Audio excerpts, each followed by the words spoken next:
Hello friends, आपलं aditi.learning.com या चॅनलमध्ये स्वागत आहे. मित्रांनो, आज आपण इयत्ता 6वी 2.1 द ब्रदर या कवितेचा अर्थ मराठीतून पाहणार आहोत. मित्रांनो, अतिशय जिव्हाळ्याचा विषय आपल्यामध्ये द ब्रदर म्हणजे भाऊ.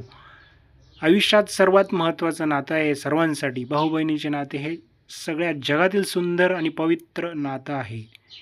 एक मानले जाते. यामध्ये स्वार्थीपणा नसून निखळ प्रेम, आपुलकी आणि आपल्या ज्या बालपणीच्या आठवणी असतो त्यांचा साठा असतो. आपल्या कुटुंबामध्ये सगळे सदस्य असतात. त्यामध्ये आई, वडील, भाऊ, बहीण, त्यापैकी भाऊसुद्धा एक महत्त्वाचा घटक आहे. तो आपल्यासाठी महत्त्वाचा असतो. तो कधी लहान असतो, कधी मोठा असतो, सक्का, चुलत, मामी भाऊ, आत्तेभाऊ, कोणत्या ना कोणत्या स्वरूपात तो आपल्याला पाहायला मिळतो. तर अशी एक कविता आहे बहीण भावाच्या प्रेमावर. त्यामध्ये दिलेलं आहे सुरुवातीला वॉर्मअप. आता वॉर्मअप म्हणजे काय असते? कोणची गोष्ट सुरू करताना आपण एकदम सुरू करत नाही आहे. ते करण्यासाठी आपण काहीतरी करतो. म्हणजेच उदाहरणार्थ एखादा खेळ खेळण्यासाठी आपण एकदमच खेळायला जात नाही. त्याआधी सुरुवातीला थोड्या अवयवाची हालचाल करतो, स्ट्रेचिंग करतो. तर त्यालाच आपण वॉर्मअप म्हणतो. तशीच ही कविता आहे. तर कविता आपण एकदम घेण्यापूर्वी कवितेच समजण्यासाठी, कवितेत प्रवेश करण्यासाठी इथं वॉर्मअप दिलेला आहे, तो पाहूया. काय बघा, डू ॲज डायरेक्टेड आपल्याला पूर्ण करायचं. संबंधित शब्द लिहायचे आपल्याला.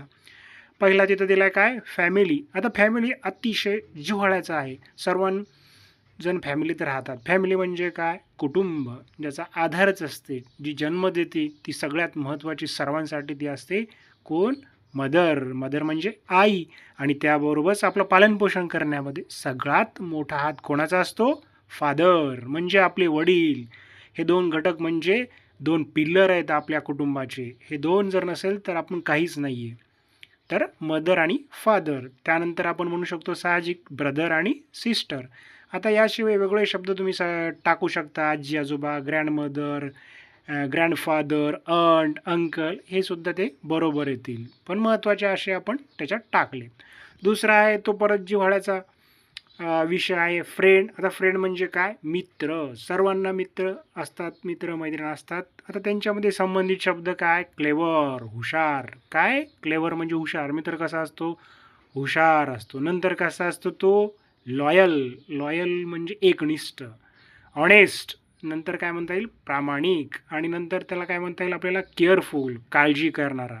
याशिवाय अनेक शब्दसुद्धा तुम्ही संबंधित लिहू शकता. कविता वाचू आपण आणि कवितेचा आनंद घेऊ. त्यानंतर त्याचा आपण अर्थ पाहूया. Read the poem and enjoy. In laughter bright, in shadows deep, a bond we share, the love we keep. Through storm and sun we walk as one. You my brother, my moon and sun. With eyes that see my hidden pain, you stand beside through loss and gain.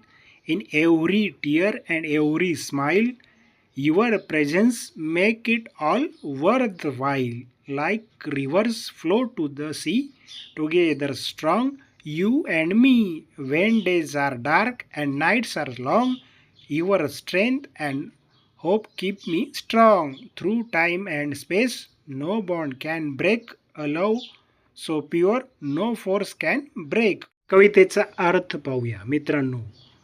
In laughter bright, in shadows deep, a bond we share, the love we keep. आता या दोन ओळीमध्ये तुम्हाला keep आणि deep हे rhyming word आढळतील. त्याशिवाय ओळखीचे शब्द आहेत. शॅडोज म्हणजे काय? सावल्या. बाकीचे लाफ्टर तर माहिती आहे, हास्य. शेअर म्हणजे वाटून घेणे. लव म्हणजे प्रेम. तर त्याचा अर्थ होतो आनंदाच्या क्षणी आणि दुःखाच्या सावलीत आपल्यामध्ये असलेले नाते आणि प्रेम आपण जपतो. बघा, इन लाफ्टर ब्राईट ज्यावेळेस आनंद होतो, किंवा शॅडोज डीप म्हणजे खोल दुःख होते, निराशेच्या गर्दीत असतो, त्याही काळात आपलं जे नातं आहे ते नाते आणि प्रेम आपण जपतो. Through storm and sun we walk as one. You may my brother, my moon and sun. बघा, थ्रू स्टॉर्म अँड सन म्हणजे वादळ आणि उन्हात आयुष्यामध्ये अनेक संकट येतात, दुःख होते, त्यामध्ये आपला भाऊ आपल्यासोबत आहे. ते काय म्हणते? माझा भाऊ माझ्यासोबत. संकट असो, दुःख असो, माझा भाऊ माझ्यासोबत आहे. आपण नेहमी एकत्र असतो. आणि आपलं जर कोणी असेल तर संकट, दुःख हे कमी होतात. आणि भाऊ असा असतो, जर मोठा असेल लहान असेल तो असणं हेच आपल्यासाठी सर्व काही असतं. तो उभा आहे हे आपल्याला पाहूनच वाटतं. कितीही जर आयुष्यात संकट दुःख जरी आले तरी त्याला आपण सामना करू शकतो. तर मुलगी म्हणते, माझ्या आयुष्यात संकट येऊ सामना येऊ तू सोबत आहेस माझ्या. You my brother my moon and sun. तू माझ्या भावात तू काय माझा चंद्र आहे, सन आहे. म्हणजे तूच माझ्यासाठी चंद्र सूर्य आहे. चंद्रासारखा सावली देतो आणि उन्हाची ज्यावर सूर्यासारखा असतो, माझ्यावर सूर्य असतो त्यावेळेस तू माझं रक्षणसुद्धा करतो. असं ती मुलगी या 2 लाईनीमध्ये म्हणते. With eyes that see my hidden pain you stand beside through loss and gain. आता याच्यामध्ये पेन आणि गेन रायमिंग वर्ड आलेत. वरच्यामध्ये वन आणि सन 2 रायमिंग वर्ड आलेत, जोडी आले. बघा काय म्हणते, with eyes that see my hidden pain. जसे आपल्याच लोकांना आपल्या डोळ्यातलं दुःख दिसते, तर आपल्या जवळचं नातं जो असते भाऊ, यालाच बहिणीच्या डोळ्यातलं दुःख दिसते. तर तसंच ती म्हणते, माझ्या डोळ्यातलं दुःख, लपलेलं दुःख आहे ते तुलाच ओळखू येते. काय झालं काय नाही हे पाहून ते कळत असते, ते फक्त तुलाच, म्हणजे माझ्या भावा तुलाच कळते. You stand beside through loss and gain. आणि अशा सुखदुःखाच्या प्रत्येक प्रसंगी तू माझ्यासोबत उभा राहतोस. लॉस अँड गेन म्हणजे लॉस म्हणजे फायदा, गेन म्हणजे मिळवणे. म्हणजे आयुष्यात कधी काही मिळवलं असेल, काही दुःख झालं, तरी या सगळ्यांनाच्या क्षणी तूच माझ्यासोबत असतो, असं मुलीला म्हणायचं आहे. In every tear and every smile your presence make it all worth. मुलगी काय म्हणते बघा, माझ्या प्रत्येक अश्रूत आणि प्रत्येक हास्यात तुझी साथ असल्यामुळे जीवनातील प्रत्येक क्षण मला अर्थपूर्ण वाटतो. माझं दुःख असो किंवा हास्य असो, तू असणं हे माझ्यासाठी महत्त्वाचं आहे. आणि तू जर असलास तर हे माझं जीवन अर्थपूर्ण आहे, असं त्या मुलीला आपल्या भावाबद्दल वाटतं. Like rivers flow to the sea together strong you and me. वरच्यामध्ये स्माईल आणि वर्थ वाईल ही एक रायमिंग पेअर आलेली आहे. बघा काय म्हणते ती मुलगी, जशा नद्या समुद्राकडे वाहतात तसे आपण दोघेही एकत्र आणि मजबूत आहोत. म्हणजे तिला वाटतं जसं समुद्राकडे ओढ असते, नदीला समुद्राची ओढ असते, तसे आपल्या दोघांच्या नातात सुद्धा ओढ आहे. आपण दोघं सुद्धा एकत्र आहोत, असं त्या मुलीला आपल्या भावाबद्दल वाटते. When days are dark and nights are long your strength and hope keep me strong. याच्यामध्ये परत लाँग आणि स्ट्रॉंग ही रायमिंग पेअर आलेली आहे. जेव्हा दिवस दुःखाचे आणि रात्री खूप मोठ्या वाटतात, तेव्हा तुझी ताकद आणि आशा मला खंबीर ठेवतात. म्हणजे आयुष्यामध्ये काही संकट आले, काही आलं तरी भाऊ उभा आहे, तू माझ्या पाठीमागे उभा आहे, ही एक आशा आहे. आणि प्रत्येक दुःखातून मी अत्यंत मजबूतीने पार करेल प्रत्येक दुःख, असं त्या मुलीला वाटतं, भावाबद्दल वाटतंय. Through time and space no bond can break a love so pure no force can break.